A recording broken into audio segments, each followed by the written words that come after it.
प्रिय साथियों, प्रेम वास्तव में दुनिया का सबसे प्रिय शब्द है। पवित्र बाइबल में हम प्रेम की परिभाषा को पाते हैं। बहुत ही सुंदर और सरल शब्दों में संत पौलुस कुरिन्थियों के नाम संत पौलुस का पहला पत्र अध्याय 13 पद संख्याएं 1 से 13 में वे समझाते हैं।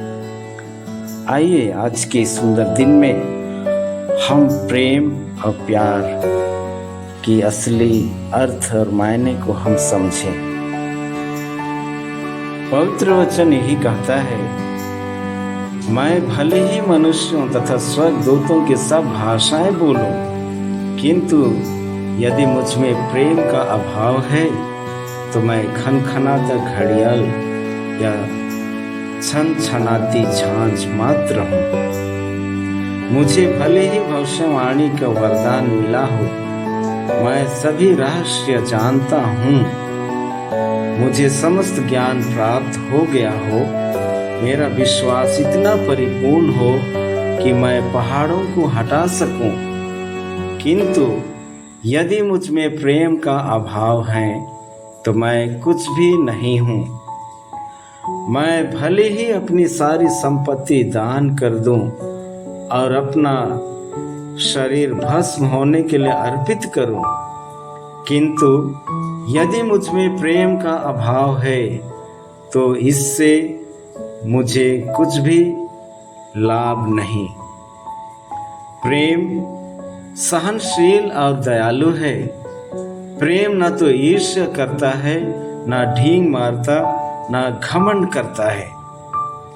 प्रेम अशोभनीय व्यवहार नहीं करता, वह अपना स्वार्थ नहीं खोजता। प्रेम न तो झुंझलाता है और न बुराई का लेखा रखता है। वह दूसरों के पाप से नहीं बल्कि उनके सदाचरण से प्रसन्न होता है। वह सब कुछ ढांक देता है, सब कुछ पर विश्वास करता है, सब कुछ की आशा करता है और सब कुछ सह लेता है। भविष्यवाणियां जाती रहेंगी, भाषाएं मौन हो जाएंगी और ज्ञान मिट जाएगा, किंतु प्रेम का कभी अंत नहीं होगा, क्योंकि हमारा ज्ञान तथा हमारी भविष्यवाणियां अपूर्ण हैं। और जब पूर्णता आ जाएगी तो जो अपूर्ण है वह जाता रहेगा। मैं जब बच्चा था तो बच्चों की तरह बोलता, सोचता और समझता था, किंतु सयाना हो जाने पर मैंने बचकानी बातें छोड़ दी। अभी तो हमें आईने में धुंधला सा दिखाई देता है, परंतु तब हम आमने सामने देखेंगे।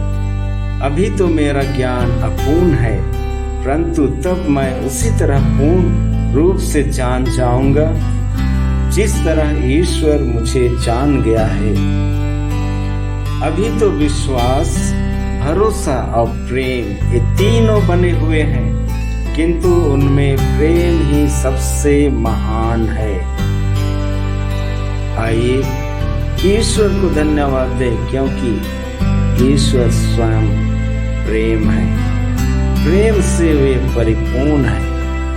इसलिए हम सबों को यही संदेश देते हैं कि एक